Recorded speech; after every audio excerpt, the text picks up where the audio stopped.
সভাপতির বক্তব্য রাখবেন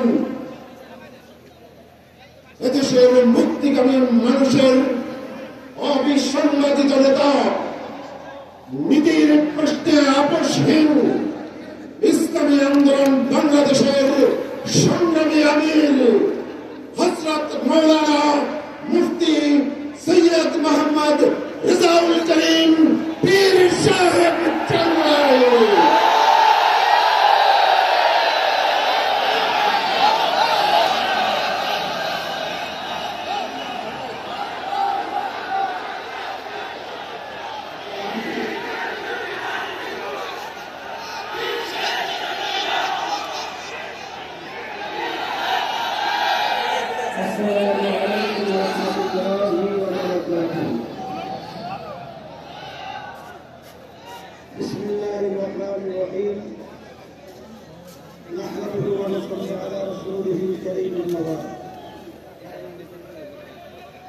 أعوذ بالله من الشيطان الرجيم بسم الله الرحمن الرحيم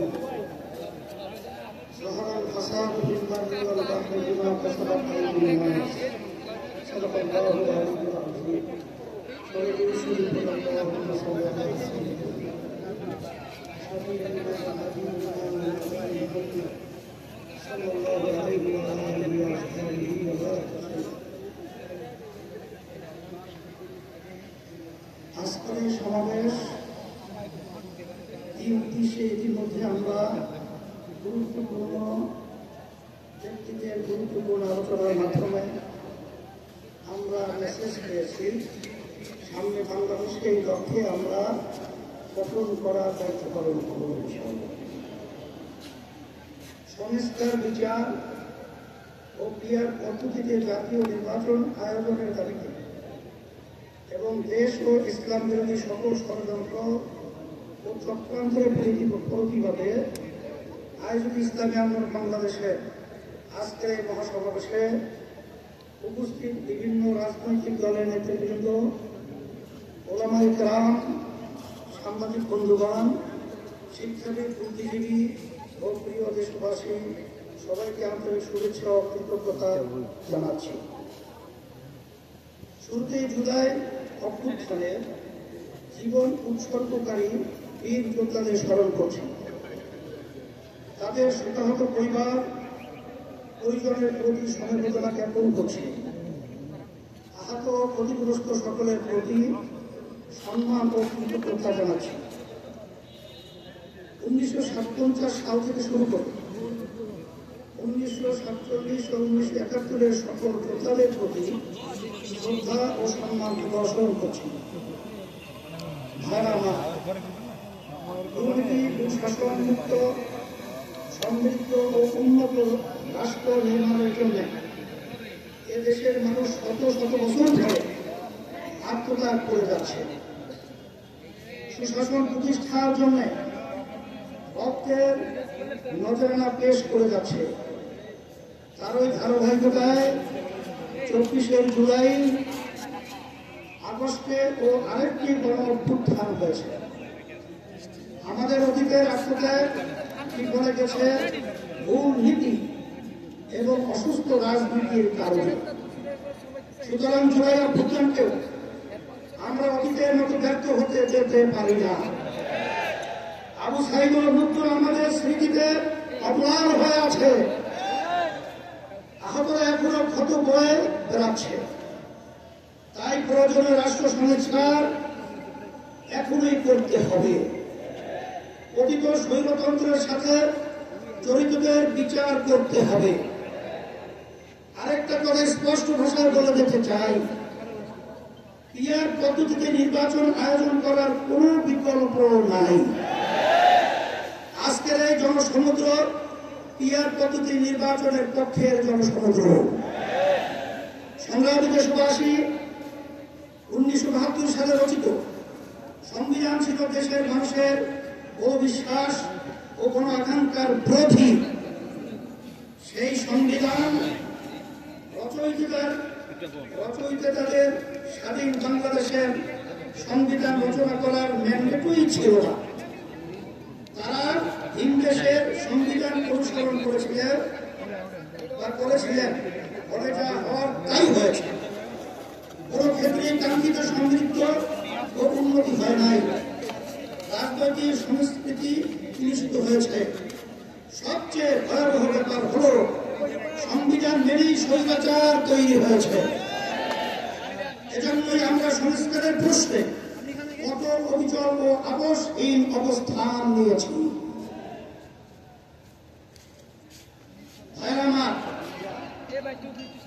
জুলাই অভ্যুত্থানের প্রধান লক্ষ্য ছিল দেশকে স্বৈরাচারের হাত থেকে রক্ষা করা, 54 বছরের জমা হওয়া জঞ্জাল দূর করা।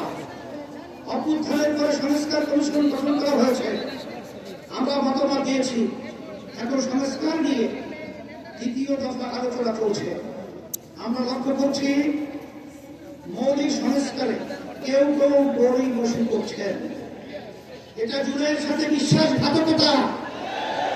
স্বৈরাচার তৈরির রাস্তা খোলা রাখা যাবে না। সংস্কার না করে নির্বাচন আয়োজন করে দেশকে আবারও আগের অবস্থায় নিয়ে যাওয়া যাবে না।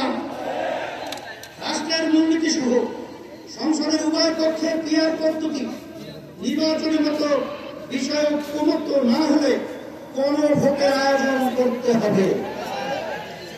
আমার অধিক ফ্যাসিস্ট জুলুমের রাষ্ট্র তৈরি করেছিল, হাজার হাজার মানুষকে গুম ও খুন করেছে, বিলিয়ন বিলিয়ন টাকা দেশ থেকে চুরি করে নিয়ে গেছে, লাখো মানুষকে কারাবন্দী করেছে, চাঁদাবাজি করে মানুষের জীবন প্রতিষ্ঠ করেছে, আর 24শে জুলাই তো প্রকাশ্যে গণহত্যা করেছে।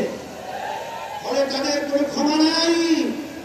যারা সরাসরি ফৌজদারি অপরাধের সাথে জড়িত ছিল তাদের বিচার করতে হবে, যারা অপরাধের সহায়তা করেছে তাদেরও বিচার করতে হবে। বিচারের ক্ষেত্রে কিছুটা অগ্রগতি হলেও অতীত সরকারের অধিকাংশ মন্ত্রী, এমপি এবং নেতারা এখনো জেলের বাইরে। অনেকেই দেশের বাইরে থেকে উস্কানি দিয়ে যাচ্ছে। আজকের এই মহাসমাবেশ থেকে ঘোষণা করছি, অবিলম্বে ফ্যাসিবাদীর সাথে জড়িত সকলকে শাস্তির আওতায় আনতে হবে। আরেকটা কথা বলি, সুপ্রিম কোর্টে বিচারপতি নিয়োগ নিয়ে অতীতের মতোই বাতাসে নানা রকম কথা ভাসছে। আমরা আমাদের চোখ কান খোলা রেখেছি। যোগ্যদের বাদ দিয়ে যদি তথাকথিত স্বভাববদ্ধ রাজনীতিবিদদের নিয়োগ দেওয়া হয়, তা কারোর জন্যই সুকুমার হবে না। প্রিয় দেশবাসী, দেশের সকল মানুষের ভোটের দাম সমান। কারো ভোট যাতে অবমূল্যায়ন না হয় সেই ব্যবস্থা করতে হবে। তাই আগামী নির্বাচনে সংসদের উভয় পক্ষে অবশ্যই পিআর পদ্ধতিতে নির্বাচন দিতে হবে। এটা যত শতাংশ ভোট পাবে সংসদে তাদের সেই অনুপাতি হারে আসন থাকবে। এই পদ্ধতিতে রাষ্ট্র পরিচালনায় সকলের মতের প্রতিফলন ঘটবে। কোন দল জালেম হওয়ার সুযোগ পাবে না। এটা জিনজির দাবি, এটা এখন জনগণের দাবি, দেশের অধিকাংশ রাজনৈতিক দলের দাবি, সকল ধর্মের মানুষের দাবি। আজকের এই মঞ্চ এটা আবারও প্রমাণ করেছে। ভাইরা আমার, আমরা বারবার রক্ত দিয়েছি কিন্তু সফলতা পাই নাই, কারণ আমরা প্রতিবারই নেতা ও নীতি বাছাই করতে ভুল করেছি। আমরা 54 বছরে অনেক দলকে দেশ শাসন করতে দেখেছি, কিন্তু ইসলামকে এখনো ক্ষমতায় নিতে পারি নাই। এবার ইসলাম পন্থীদের ঐক্যের ব্যাপারে বড় প্রত্যাশা তৈরি হয়েছে। আমি শুরু থেকে ইসলামপন্থী সকল ভোট ডেস্ক বক্সে আনার কথা বলে আসছি। আগামী নির্বাচনে শুধু ইসলাম দলই নয়, ইসলামী দলই শুধু নয়, বরং দেশ প্রেমিক আরো অনেক রাজনৈতিক দল এক বাক্সে নীতিতে আসতে পারে ইনশাআল্লাহ। যদি আমরা একত্রে নির্বাচন করতে পারি, যদি কার্যকর ঐক্য গড়ে তুলতে পারি, তাহলে বাংলাদেশে ইসলামপন্থীরাই হবে প্রধান রাজনৈতিক শক্তি। রাষ্ট্র পরিচালনার দায়িত্ব আমাদের হাতে আসবে ইনশাআল্লাহ। প্রিয় দেশবাসী, অন্তর্বর্তীকালীন সরকার জুড়ে অভ্যুত্থানের ফসল এত জনসমর্থন নিয়ে আর কোন সরকার দায়িত্ব গ্রহণ করে নাই। আমরা নিঃস্বার্থভাবে এই সরকারের পাশে দাঁড়িয়েছি। সরকারকে বলব, সংস্কার, বিচার ও সুষ্ঠু নির্বাচনের যে অঙ্গীকার নিয়ে আপনারা দায়িত্ব নিয়েছেন, সেই দায়িত্ব পালনের অবিচল থাকুন। কারো দ্বারা প্রভাবিত হয়ে লক্ষ্য থেকে বিচ্যুত হবেন না। নিরপেক্ষ থেকে দায়িত্ব পালন করুন। আমরা আপনাদের পাশে ছিলাম, আছি এবং থাকবো ইনশাআল্লাহ। প্রিয় ভাই আমার, আইন শৃঙ্খলা পরিস্থিতি, রাজনৈতিক চরিত্র চাঁদাবাজির ক্ষেত্রে অবস্থার এখনো কোনো পরিবর্তন হয় নাই। একটি দলের বিরুদ্ধে অভিযোগ উঠেছে, কারো নাম ধরে সমালোচনা করতে চাই না, তবে পুরনো রাজনৈতিক অপসংস্কৃতি ঠিক রাখার চেষ্টা সহ্য করা হবে না। রাজনীতির নামে সন্ত্রাস, চাঁদাবাজিকে অবশ্যই প্রতিহত করতে হবে ইনশাআল্লাহ। ভাইরা আমার, আমাদের প্রধান লক্ষ্য হবে মানুষের জীবনের নিরাপত্তা নিশ্চিত করা এবং মানুষের জীবন মান উন্নত করা, ভবিষ্যৎ প্রজন্মের জন্য নিরাপদ দেশ গড়ে তোলা, মানুষের বিশ্বাস ও চিন্তার স্বাধীনতা নিশ্চিত করা। আমরা একটি সমৃদ্ধ বাংলাদেশ নির্মাণ করতে চাই। কৃষক ও শ্রমিক ভাইদের উদ্দেশ্যে আমি বলতে চাই, অতীতে কেউ আপনাদের স্বার্থ রক্ষা করে নাই, আপনাদের শ্রমিক ধানের প্রকৃত মূল্য কেউ দেয় নাই। ইসলামী শক্তি ক্ষমতায় আপনাদের স্বার্থ নিশ্চিত করা হবে ইনশাআল্লাহ। ব্যবসায়ী ভাইদের উদ্দেশ্যে বলতে চাই, আপনাদেরকে পদে পদে চাঁদা দিতে হয়, প্রশাসনিক হয়রানির শিকার হতে হয়, বিদ্যুৎ জ্বালানি নিয়ে ভোগান্তির শিকার হতে হয়, ঋণ পাওয়া নিয়ে ব্যতিব্যস্ত হতে হয়। ইনশাআল্লাহ আমরা রাষ্ট্র পরিচালনার দায়িত্ব পেলে আগামী বাংলাদেশ হবে ব্যবসা বান্ধব বাংলাদেশ। যেন ঠিক তরুণদেরকে বলি, তোমরা আমাদের ভবিষ্যৎ, তোমাদের সম্ভাবনা কিসের জন্য আমরা ওয়াদাবদ্ধ। আমি আমার প্রিয় তরুণ যুবকদের আশ্বাস করতে চাই, আগামী বাংলাদেশে তোমরাই হবে মূল শক্তি। ইসলামী আন্দোলন বাংলাদেশ তার ব্যবস্থা করবে ইনশাআল্লাহ। তোমাদের জীবনের প্রথম ভোট হোক সত্যের পক্ষে, কল্যাণের পক্ষে, ইসলামের পক্ষে। যদি তোমরা এটা করতে পারো, এদেশকে আমরা গড়ে তুলবই ইনশাআল্লাহ। আমাদেরকে কেউ জমাতে পারবে না ইনশাআল্লাহ। আমরা কথা দিচ্ছি, আমাদেরকে দায়িত্ব দিলে দুর্নীতির দুঃশাসন মুক্ত একটি সমৃদ্ধ বাংলাদেশ তোমাদের উপহার দেব ইনশাআল্লাহ। প্রবাসী ভাইদের উদ্দেশ্যে আমি বলতে চাই, আপনারা দেশের অর্থনীতির অন্যতম প্রধান শক্তি, আপনারা আমাদের প্রেরণা, আপনারা ভিআইপি। আপনাদের উপযুক্ত সম্মান এবং ন্যায্য চাওয়া পাওয়া নিশ্চিত করার জন্য যা যা করার দরকার আমরা তাই করব ইনশাআল্লাহ।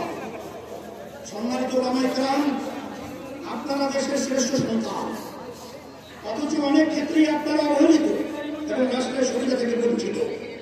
আগামী নির্বাচনে আমরা দেশ পরিচালনার দায়িত্ব পেলে ওলামায়ে কেরামদের প্রাপ্য সম্মান ও মর্যাদা নিশ্চিত করব ইনশাআল্লাহ। প্রিয় দেশবাসী, ইসলামী আন্দোলন বাংলাদেশ প্রতিবেশী রাষ্ট্রের সাথে শান্তি ও সৌহার্দ্যপূর্ণ সম্পর্ক চায়, সহযোগিতামূলক সম্পর্ক চায়, নিরাপদ সম্পর্ক চায়। তবে কোনো আগ্রাসী মনোভাব, অবৈধ হস্তক্ষেপ বা আমদানির প্রত্যাশা করে না। বাংলাদেশের হিন্দু, বৌদ্ধ, খ্রিস্টান, উপজাতি, ক্ষুদ্র, নৃগোষ্ঠী এবং মুসলমান সকলে মিলেই আমরা বাংলাদেশী। এই দেশ আমাদের সকলে, ধর্ম বর্ণ নির্বিশেষে সকলের জানমালের নিরাপত্তা নিশ্চিত করা এবং সবার জন্য সমান সুযোগ ও মর্যাদা প্রদান করা আমাদের রাজনৈতিক ভূমিকা। আমার মা বোনদের উদ্দেশ্যে বলতে চাই, নারী আমাদের জনশক্তির অর্থে। দেশ গঠনে নারীদের ভূমিকা খুবই গুরুত্বপূর্ণ।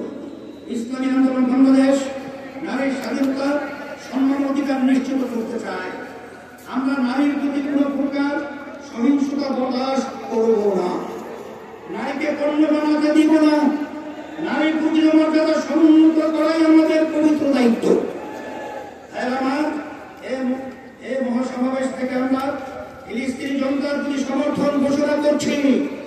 প্রথম কিবলা বাইতুল মুকাদ্দাসে মুক্তি সহ স্বাধীন ফিলিস্তিন রাষ্ট্র প্রতিষ্ঠার জন্য সব মুসলিম দেশের রাষ্ট্রপ্রধানদের কার্যকর উদ্যোগ নেওয়া জোর দাবি জানাচ্ছি। সংগ্রামী ভাইরা আমার, আমরা রাষ্ট্রীয় সুশাসন চাই, জবাবদিহিতা নিশ্চিত করতে চাই, যেখানে রাষ্ট্রপ্রধান ও জনতার কাছে জবাবদিহি করতে বাধ্য থাকবে। আমরা ন্যায় শাসন প্রতিষ্ঠা করতে চাই, আমরা দুর্নীতিমুক্ত বাংলাদেশ প্রতিষ্ঠা করতে চাই, আমরা দক্ষ সৎ জনপ্রশাসন গড়ে তুলতে চাই। প্রতিষ্ঠার পর থেকে আজ পর্যন্ত ইসলামী আন্দোলন বাংলাদেশ কখনো অন্যায়ের সঙ্গে আপোষ করে নাই, সরকার পথে ক্ষমতায় যেতে চায় নাই, নীতি বিসর্জন দেয় নাই। সবকিছুর মধ্যে আমরা ইসলাম, দেশ ও জনগণের স্বার্থকে প্রাধান্য দিয়েছি। আগামীকাল আমরা জনপ্রত্যাশাকে পূরণ করতে চাই। প্রিয় নেতা কর্মীবৃন্দকে বিশেষ করে আমরা বলবো, আপনারা অনেক ঘাম ঝরিয়েছেন, অনেক সময় দিয়েছেন, অনেক রক্ত দিয়েছেন, জীবন দিয়েছেন। আপনাদের কোরবানির বদৌলতে ইসলামী আন্দোলন বাংলাদেশ আজ গণমানুষের শক্তিশালী রাজনৈতিক দলে পরিণত হয়েছে। এখন সময় আসল ঘরে তোলা। সুতরাং মহাসমাবেশ থেকে ফিরে গিয়ে কমিটিগুলোকে আরো সক্রিয় করুন, গ্রাম মহল্লা ভোট কেন্দ্র ভিত্তিক কমিটি গঠন করুন, সকল ভোটারের কাছে গিয়ে দাওয়াত দিন, তাদের সামনে ইসলামের সৌন্দর্য শ্রেষ্ঠত্ব তুলে ধরুন, সকল ধর্ম মহব্বত মাসলাকের সাথে সম্পর্ক উন্নয়ন করুন, সকল পেশাজীবীদের সাথে সম্পর্ক ঘনিষ্ঠ করুন। দেশবাসী, আগামী বাংলাদেশ ইসলামের বাংলাদেশ, আগামী বাংলাদেশ দেশপ্রেমিকদের বাংলাদেশ, এই লক্ষ্য অর্জনের সকলকে সর্বোচ্চ শক্তি নিয়োগ করার আহ্বান জানাচ্ছি। আসুন সকলে মিলে আমাদের স্বপ্ন পূরণে একযোগে কাজ করি। আজকের মহাসমাবেশে আসার জন্য সবাইকে আবার ধন্যবাদ ও কৃতজ্ঞতা জানাচ্ছি। ইসলামী আন্দোলন বাংলাদেশের সকল নেতা কর্মীকে শুকরিয়া জানাচ্ছি। আপনারা যারা পরিশ্রম করেছেন তার প্রতিদান একমাত্র আল্লাহ প্রদান করবেন ইনশাআল্লাহ। সারা দেশ থেকে যারা এসেছেন, সহযোগিতা করেছেন, প্রচার করেছেন এবং যুক্তি পরামর্শ দিয়েছেন, তাদের সবার জন্য অন্তর থেকে বলছি আল্লাহ আপনাদের প্রতিদান দিবেন। প্রশাসনের ভাইকে শুকরিয়া জানাই, সামাজিক কর্মীদের শুকরিয়া জানাই, আরো যারা যেভাবে সহায়তা করেছেন তাদের সবার জন্য আল্লাহর কাছে দোয়া করি। আল্লাহ হাফেজ। ইসলামী আন্দোলন বাংলাদেশ এমন একটা অনুষ্ঠান আপনাদেরকে মেসেজ দিয়েছে 5ই আগস্টের পরে এখন ইসলামের পক্ষে যে ক্ষেত্র তৈরি হয়েছে, এই ক্ষেত্রে যদি আমরা মাঠের ময়দানে সোচ্চার না থাকি, তাহলে এই দেশের ভিতরে মাঠের ভিতরে আগ্রাসন করবে এবং ফ্যাসিস্টরা আমাদের বাংলাদেশকে কলুষিত করবে। নুরের মতো লজ্জা প্রমাণ করেছে আমার ভোট কেন্দ্রে ওরা দখল করবে, ওদের করতে হবে, বাংলাদেশকে স্বাধীন বাংলাদেশ ঘোষণা করতে হবে। আল্লাহ হাফেজ। সবাইকে গ্রহণ করে আমরা শেষ করেছি। আলহামদুলিল্লাহ, আল্লাহ সকলকে ভালো রাখুক, কবুল করুন। বিশেষ করে যারা দর্শক থেকে বিভিন্ন জায়গা থেকে আসার পথে তারা সাধারণ করেছে, আল্লাহ তাদের সাধারণ করতে, আল্লাহ তাদের আহত হয়েছেন, আল্লাহ তাদের সুস্থ করুন। সবাইকে ধন্যবাদ এবং আল্লাহ আমরা সবাই একত্রিত হয়ে ইসলামকে আল্লাহ